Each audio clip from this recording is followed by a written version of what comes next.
आदाब नमस्कार। किसान समाचार में आप सभी का स्वागत है। सबसे पहले मुख्य समाचार।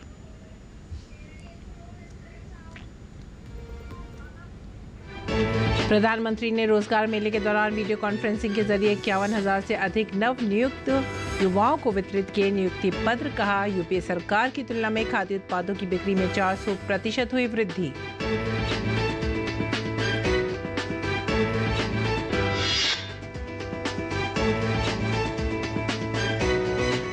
चावल मिल मालिकों के लिए भारतीय खाद्य निगम शिकायत निवारण प्रणाली मोबाइल एप्लीकेशन की शुरुआत। केंद्रीय मंत्री प्रहलाद जोशी ने किया लॉन्च। ऐप के माध्यम से चावल मिल मालिक अपनी शिकायतें आसानी से करा सकेंगे दर्ज। उत्तर प्रदेश के कृषि विभाग ने बीमा कंपनियों के कार्यालयों को जिला व तहसील स्तर पर विभागीय परिसर में स्थापित करने के दिए निर्देश। कार्यालयों में बीमा कंपनियों के अधिकारी व कर्मचारियों की उपस्थिति भी की जाएगी सुनिश्चित। फसलों के नुकसान संबंधी सर्वेक्षण और किसानों की अन्य समस्याओं के समाधान में मिलेगी सहायता।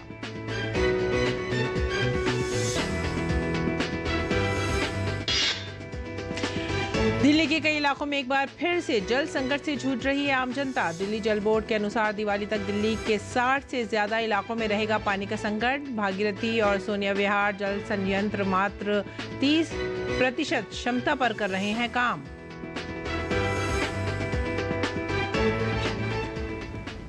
मुख्य समाचार के बाद खबरें विस्तार से।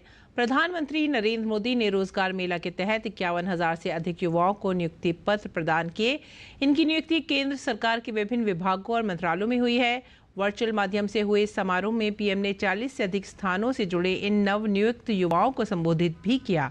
नवनियुक्त युवाओं को शुभकामनाएं देते हुए पीएम ने इस बार की दिवाली को बेहद खास बताया। पीएम ने कहा कि अयोध्या में भव्य राम मंदिर निर्माण के बाद इस पहली दिवाली का साक्षी बनना हम सबका सौभाग्य है। 500 वर्षों के बाद प्रभु श्री राम अयोध्या के अपने भव्य मंदिर में विराजमान है और उस भव्य मंदिर में विराजमान होने के बाद ये पहली दीपावली है और इस दीपावली की प्रतीक्षा में कई पीढ़ियां गुजर गई। लाखों लोगों ने बलिदान दिए, यातनाएं झेली। हम सभी बहुत सौभाग्यशाली हैं जो ऐसी विशेष खास भव्य दिवाली के साक्षी बनेंगे। प्रधानमंत्री ने केंद्र और एनडीए शासित राज्यों में लाखों युवाओं को रोजगार दिए जाने का जिक्र किया। पीएम ने कहा कि इंफ्रा विकास में सरकार द्वारा बड़े पैमाने पर किया जा रहा निवेश भी रोजगार के करोड़ों अवसर पैदा कर रहा है। नए इंडस्ट्रियल शहर बनाए जा रहे हैं। पानी की पाइपलाइन, गैस की पाइपलाइनें बिछाई जा रही है। बड़ी संख्या में स्कूल, कॉलेज, यूनिवर्सिटी खोले जा रहे हैं। इंफ्रास्ट्रक्चर पर पैसे खर्च कर सरकार लॉजिस्टिक्स की लागत कम करने की कोशिश कर रही है। इन सारे कामों से देश के लोगों को सुविधा तो मिल ही रही है, लेकिन साथ साथ करोड़ों की संख्या में रोजगार के भी नए मौके बन रहे हैं। खाद्य उत्पादों की बिक्री का उल्लेख करते हुए प्रधानमंत्री ने कहा कि यूपीए सरकार की तुलना में इसमें 400% की वृद्धि हुई है। परिणाम स्वरूप कारीगरों और व्यापारियों को भी काफी लाभ हुआ है। प्रधानमंत्री ने कहा कि एक दशक में 10 करोड़ महिलाएं स्वयं सहायता समूहों से जुड़ी हैं। साथ ही अब तक 1.25 करोड़ लखपति दीदी बन चुकी हैं। आज खादी की बिक्री यूपीए की सरकार से 400% तक ज्यादा बढ़ गई है।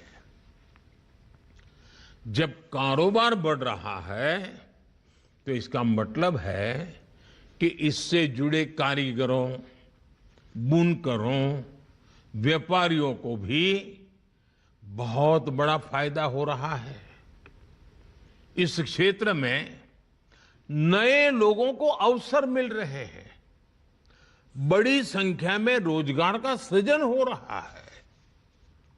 इसी तरह हमारी लखपति दीदी योजना ने ग्रामीण महिलाओं को रोजगार और स्वरोजगार के नए साधन दिए हैं।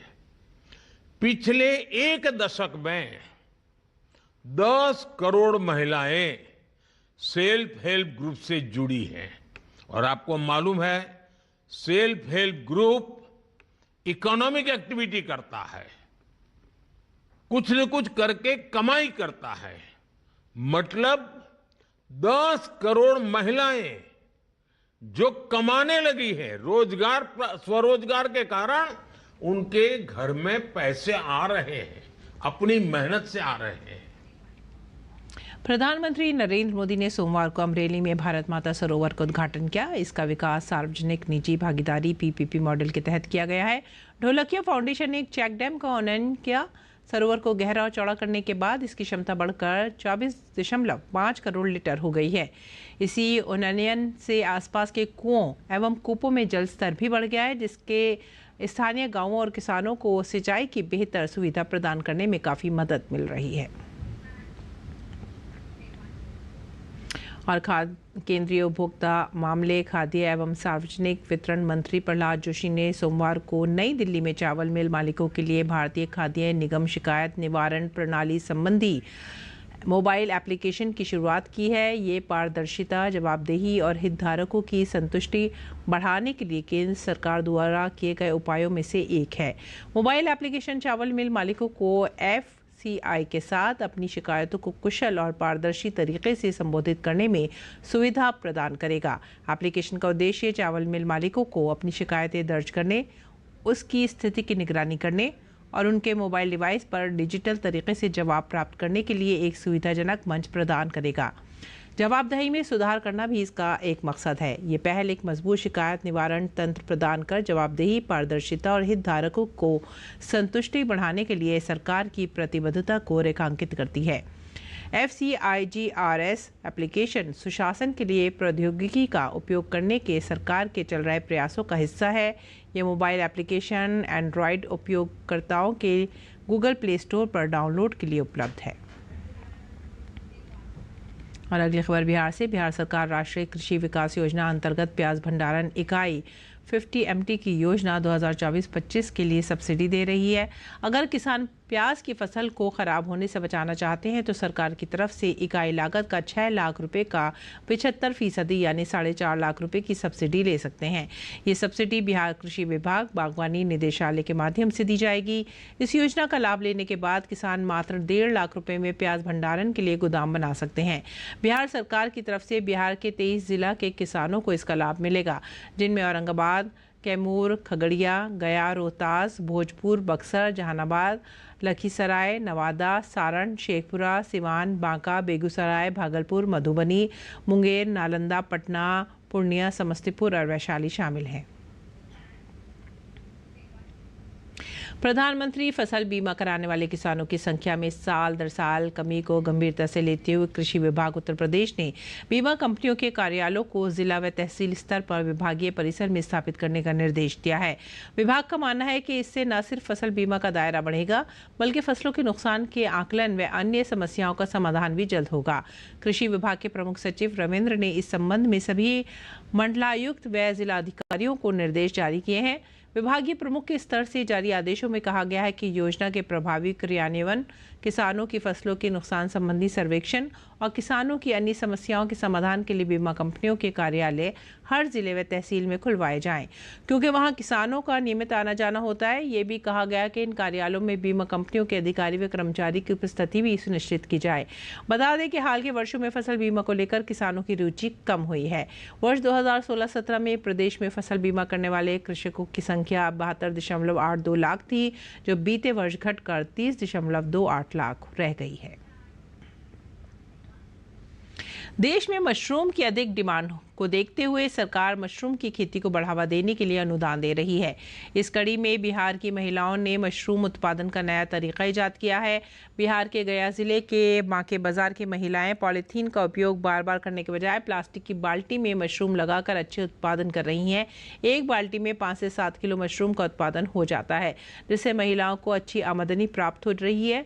सरकार की तरफ से वाणिज्यिक मशरूम उत्पादन की इकाई स्थापना के लिए 50% अथवा 10 लाख रुपए प्रति इकाई अनुदान का प्रावधान है। मशरूम स्पॉन निर्माण के लिए 7.50 लाख रुपए प्रति इकाई, मशरूम कंपोस्ट इकाई की स्थापना के लिए 10 लाख रुपए अनुदान की व्यवस्था की गई है। मशरूम उत्पादन में महिलाओं का योगदान सराहनीय है। मशरूम उत्पादन न केवल किसान परिवार के लिए अतिरिक्त आय का स्रोत है, बल्कि ये फसल अवशेष प्रबंधन में भी सहायक है। और राजस्थान सरकार ने गायों को लेकर एक बड़ा फैसला लिया है। अब से राज्य में गायों को आवारा नहीं बल्कि बेसहारा या असहाय कहा जाएगा। भाजपा सरकार ने गायों को राज्य माता का दर्जा देने की मांग के बीच गोवंश के लिए इस्तेमाल किए जाने वाला आवारा शब्द पर आपत्ति जताई है। राजस्थान में गाय को आवारा कहने पर रोक, गोवंश के लिए आवारा की जगह बेसहारा या असहाय शब्दों का इस्तेमाल होगा। राजस्थान सरकार ने कहा, गाय हमारी सांस्कृतिक विरासत का अहम हिस्सा। गौवंश के लिए आवारा शब्द पूरी तरह से अपमानजनक और अनुचित। राजस्थान में गोवंश के लिए आवारा जैसे शब्दों का इस्तेमाल नहीं किया जा सकता है। अब राज्य सरकार ने एक आदेश जारी करके इस तरह के अपमानजनक शब्दों के बजाय निराश्रित या बेसहारा जैसे शब्दों के इस्तेमाल करने के लिए कहा गया है। राजस्थान में गौवंश को लेकर भजनलाल सरकार ने बड़ा फैसला लिया है। अब सरकार ने गाय को आवारा कहने पर प्रतिबंध लगा दिया है। इसके बजाय गाय को निराश्रित या बेसहारा जैसे शब्द का उपयोग करने के लिए कहा गया है।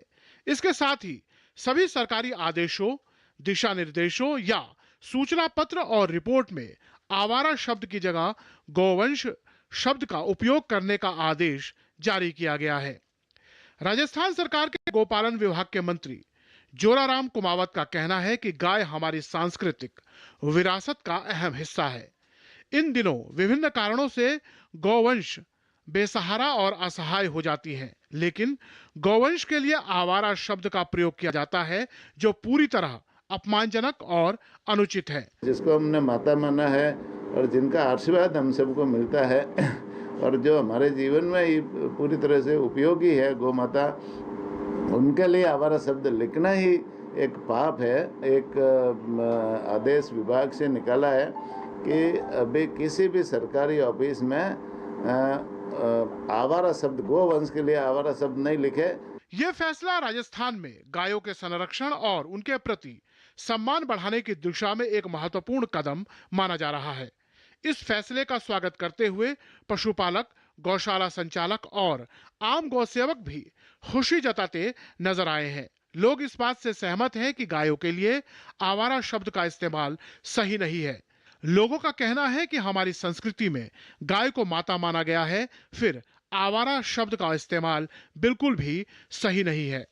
जो सरकार ने जो निर्णय लिया, मंत्री महोदय ने जो ये बात बताई है कि वास्तव में गौ माता को आवारा नहीं कहना चाहिए। बता दें कि लंबे समय से नगर निगम और नगर परिषदों में गायों को लेकर आवारा शब्द का प्रयोग किया जा रहा था, जिसके लिए अब गोपालन विभाग ने गाइडलाइन जारी की है। ऐसे में भविष्य में आवारा गायों के स्थान पर बेसहारा या असहाय गाय शब्द का प्रयोग किया जाएगा। सरकार ने ये निर्णय लेकर के गायों के संरक्षण के प्रति अपनी प्रतिबद्धता को जाहिर किया है। कैमरा पर्सन केदार प्रसाद शर्मा के साथ महेश दाधिच, डीडी न्यूज़। राजधानी दिल्ली के कई इलाकों में एक बार फिर जल संकट से जनता जूझ रही है। दिल्ली जल बोर्ड के अनुसार दिवाली तक दिल्ली के 60 से ज्यादा इलाकों में पानी का संकट रहेगा। दिल्ली जल बोर्ड का कहना है कि ऊपरी गंगा नहर पर रखरखाव के कारण भागीरथी और शून्य विहार जल उपचार संयंत्र 30% क्षमता पर काम कर रहे हैं, जिसके कारण दिल्ली में 1 नवंबर 2024 तक पानी की आपूर्ति प्रभावित हो सकती है। मुफ्त पानी बिजली का नारा देकर दिल्ली की सत्ता पर काबिज होने वाली आप सरकार दिवाली के मौके पर दिल्ली वासियों के लिए पर्याप्त पानी की व्यवस्था नहीं कर पा रही है। और इस बीच दिल्ली के कई क्षेत्रों में पानी की कमी 1 नवंबर तक बनी रह सकती है। इसका कारण ऊपरी गंग नहर की मरम्मत का काम और यमुना में बढ़ा हुआ प्रदूषण स्तर है, जिससे 2 जल शोधन संयंत्रों के संचालन पर असर पड़ा है। दिल्ली जल बोर्ड के मुताबिक भागीरथी और सोनिया विहार जल शोधन संयंत्र केवल 30% क्षमता पर काम कर रहे हैं और स्थायी रूप से यमुना पर निर्भर हैं। हमारे संवाददाता तापस भट्टाचार्य की खास रिपोर्ट ग्राउंड जीरो से। दिल्ली के कई हिस्सों में जल संकट जारी है। दिल्ली के दक्षिण और केंद्रीय हिस्सों में पानी की कमी नवंबर 1 तक बनी रह सकती है। ऊपरी गंगा नहर की मरम्मत और यमुना में उच्च प्रदूषण के स्तर में पानी की जो आपूर्ति है उसको प्रभावित किया है, जिसके चलते 2 वाटर ट्रीटमेंट प्लांट अपनी पूरी क्षमता से काम नहीं कर पा रहे हैं। प्रभावित क्षेत्रों में लाजपत नगर, मयूर विहार, लक्ष्मी नगर, प्रीत विहार, ग्रेटर कैलाश, वसंत कुंज, कालकाजी, अमर कॉलोनी, पंचशील पार्क, सरिता विहार, मालवीय नगर और एनडीएमसी के अंडर आने वाले कई सारे क्षेत्र शामिल हैं। भागीरथी और सोनिया विहार का जो वाटर ट्रीटमेंट प्लांट वो सिर्फ केवल 30% क्षमता पर काम कर रहा है और अस्थायी रूप से यमुना पर निर्भर है दिल्ली वासी। लेकिन यमुना में अमोनिया का जो स्तर है वो काफी अधिक हो गया, जिसके चलते पानी की सप्लाई पर असर पड़ रहा है। क्या पर्सन मनोज के साथ मैं तापस भट्टाचार्य, दूरदर्शन समाचार, दिल्ली। राजधानी दिल्ली में जहरीली हवाओं का भी कहर बढ़ता जा रहा है। कई इलाकों में हवाओं में घुलते जहर ने ना लोगों की सांसों पर जहां एक तरफ हमला कर दिया है, वहीं एयर पॉल्यूशन की वजह से लोगों को आंखों में जलन भी हो रही है। खांसी और खराश से भी लोग परेशान हैं। एयर क्वालिटी इंडेक्स की अगर बात करें तो हाल ही में ये बेहद ख़राब श्रेणी में पहुँच गया था। अगर राजधानी दिल्ली में आज सुबह की एयर क्वालिटी इंडेक्स की बात की जाए तो नरेला में 313, अलीपुर में 306, मुंडका में 338, सोनिया विहार में 313, आनंद विहार में 314, जहांगीरपुरी में 306 और वजीरपुर में 309 दर्ज किया गया। आने वाले दिनों में इसके और भी बढ़ने की आशंका है। और आइए अब जान लेते हैं मंडी भाव।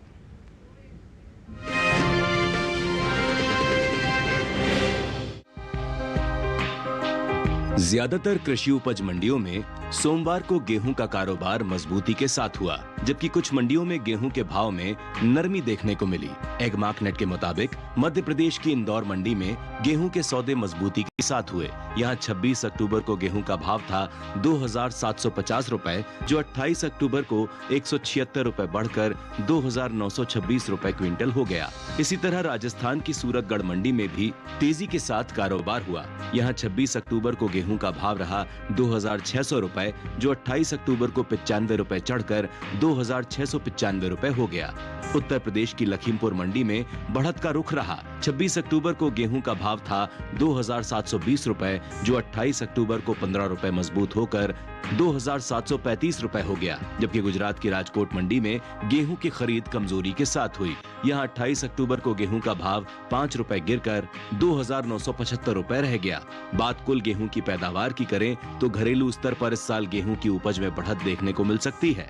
हाल ही में कृषि मंत्रालय की ओर से अंतिम अग्रिम अनुमान को जारी किया गया है, जिसके अनुसार देश में साल 2023-24 के दौरान गेहूं की पैदावार 11 करोड़ 32 लाख 92 हजार मीट्रिक टन होने का अनुमान जताया गया है।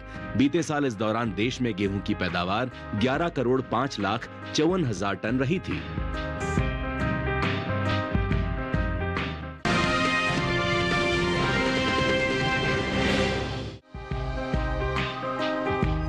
कृषि उपज मंडियों में लहसुन की आवक सामान्य बनी हुई है। सोमवार को ज्यादातर मंडियों में लहसुन का कारोबार सुस्ती के साथ हुआ, जबकि कुछ मंडियों में इस दौरान लहसुन के भाव स्थिर रहे। एगमार्कनेट के मुताबिक पंजाब की गढ़शंकर मंडी में लहसुन के कारोबार में नरमी का रुख देखने को मिला। यहाँ 26 अक्टूबर को लहसुन का भाव था 21,000 रुपए, 28 अक्टूबर को लहसुन का भाव 3,000 रुपए लुढ़क कर 18,000 रुपए रह गया। गुजरात की दाहोद मंडी में भी लहसुन के सौदे सुस्ती के साथ हुए। यहाँ 28 अक्टूबर को लहसुन का भाव 2,000 रुपए गिरकर 30,000 रुपए से 28,000 रुपए रह गया। उत्तर प्रदेश की मैनपुरी मंडी में गिरावट का सिलसिला जारी रहा। 26 अक्टूबर को लहसुन का भाव 19,050 रुपए था। 28 अक्टूबर को इसमें 30 रुपए की कमजोरी आई और भाव 19,020 रुपए क्विंटल पर आ गया। वहीं राजस्थान की जोधपुर मंडी में इस दौरान लहसुन के भाव स्थिर रहे। यहाँ दोनों दिन यानी 26 और 28 अक्टूबर को लहसुन का भाव 17,000 रुपए पर बरकरार रहा। लहसुन की पैदावार की बात करें तो मध्य प्रदेश सबसे बड़ा लहसुन की पैदावार करने वाला राज्य है। मध्य प्रदेश तकरीबन 65% लहसुन की पैदावार करता है। इसके अलावा राजस्थान, उत्तर प्रदेश और गुजरात भी ऐसे राज्य हैं जहां लहसुन की खेती बड़े पैमाने पर की जाती है और यहां पैदावार भी अच्छी होती है। इस साल लहसुन की पैदावार को देखें तो भारतीय मसाला बोर्ड की ओर से हाल ही में जारी ताजा आंकड़ों के मुताबिक साल 2023-24 के दौरान लहसुन की कुल पैदावार 32,13,930 टन रही है, जबकि बीते साल इस दौरान लहसुन की उपज 32,39,453 टन रही थी।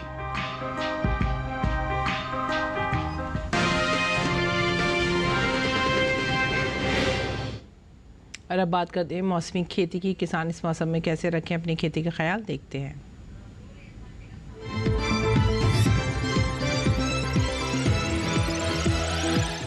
नमस्कार, आप देख रहे हैं डीडी किसान।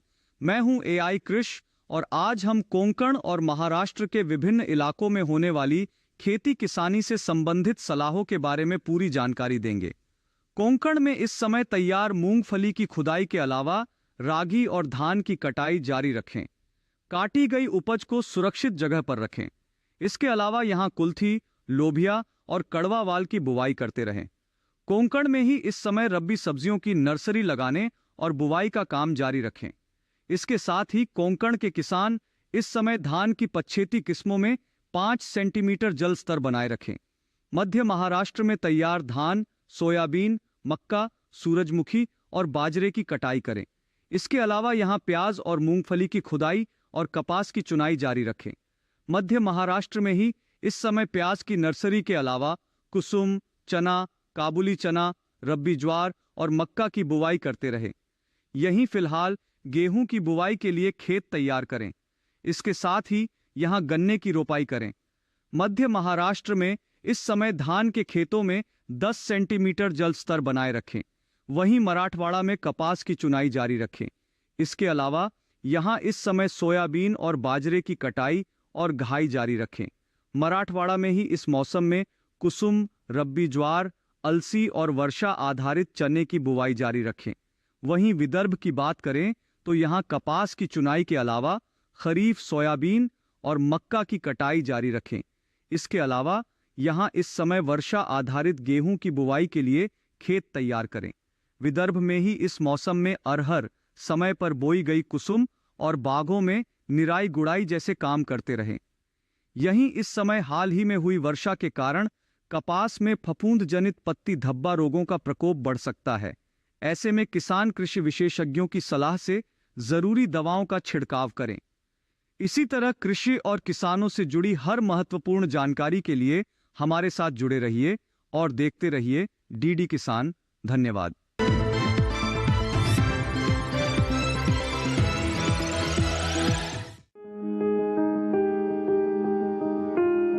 आलू बोते समय किसानों को कुछ महत्वपूर्ण बातों का जानना जरूरी है।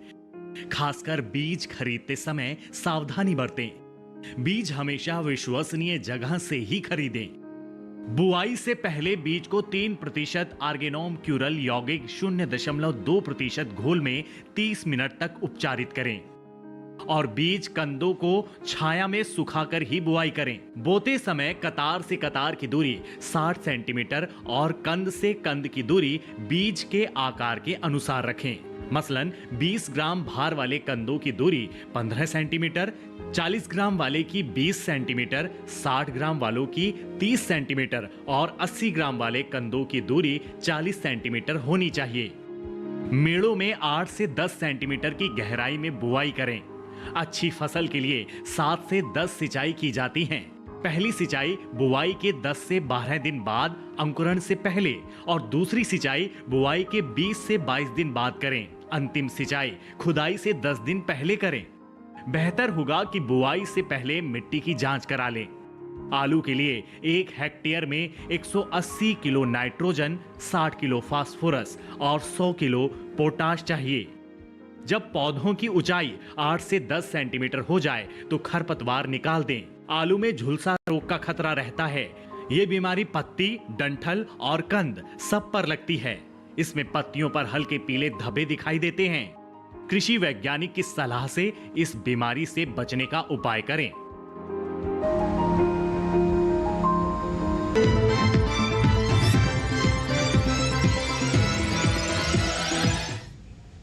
और आइए अब नजर डालते हैं कुछ और खबरों पर। खास खबर में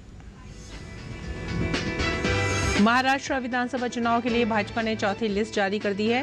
भाजपा की केंद्रीय चुनाव समिति ने उमरेडा से सुधीर लक्ष्मण राव पारवे और मीरा भाईंदर से नरेंद्र लालचंद जी मेहता को टिकट दिया है।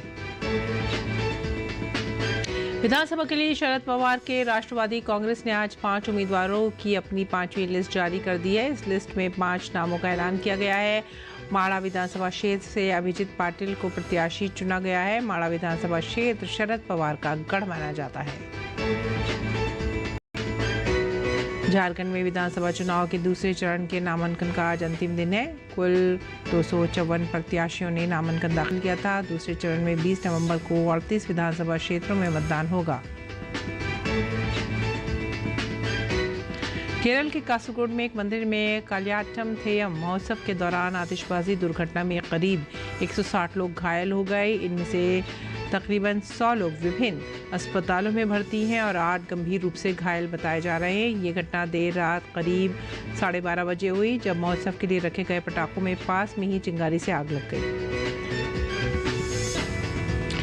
देश हर साल सरदार वल्लभ भाई पटेल की जयंती के अवसर पर 31 अक्टूबर को राष्ट्रीय एकता दिवस मनाता है। राष्ट्रीय एकता दिवस से पहले आज केंद्रीय गृह एवं सहकारिता मंत्री अमित शाह सुबह मेजर ध्यानचंद स्टेडियम से एकता दौड़ को हरी झंडी दिखाई। सरदार वल्लभ भाई पटेल की जयंती से पूर्व आज राजधानी दिल्ली में नई दिल्ली नगर पालिका परिषद NDMC की ओर से साइक्लोथन का आयोजन किया गया। प्रतिभागियों ने इसका स्वागत किया और कहा कि इस तरह से साइकिल ट्रैक पूरी दिल्ली में होने चाहिए ताकि लोग आवागमन के लिए गाड़ियों के बजाय साइकिल का प्रयोग कर सकें और दिल्ली प्रदूषण मुक्त हो। उत्तर प्रदेश की राजधानी लखनऊ में मुख्यमंत्री योगी आदित्यनाथ ने आज रन फॉर यूनिटी को झंडी दिखाकर रवाना किया। साथ ही इस अवसर पर उन्होंने सभी को देश की एकता, अखंडता और सुरक्षा की शपथ भी दिलाई। हिंदुस्तान एरोनॉटिक्स लिमिटेड HAL को GE एरोस्पेस द्वारा इंजन की आपूर्ति का लंबा इंतजार आखिरकार खत्म होता दिख रहा है। भारतीय रक्षा सूत्रों के अनुसार GE मार्च 2025 तक Tejas light combat aircraft LCAMK-1A programme के लिए F404 इंजन की आपूर्ति करेगा।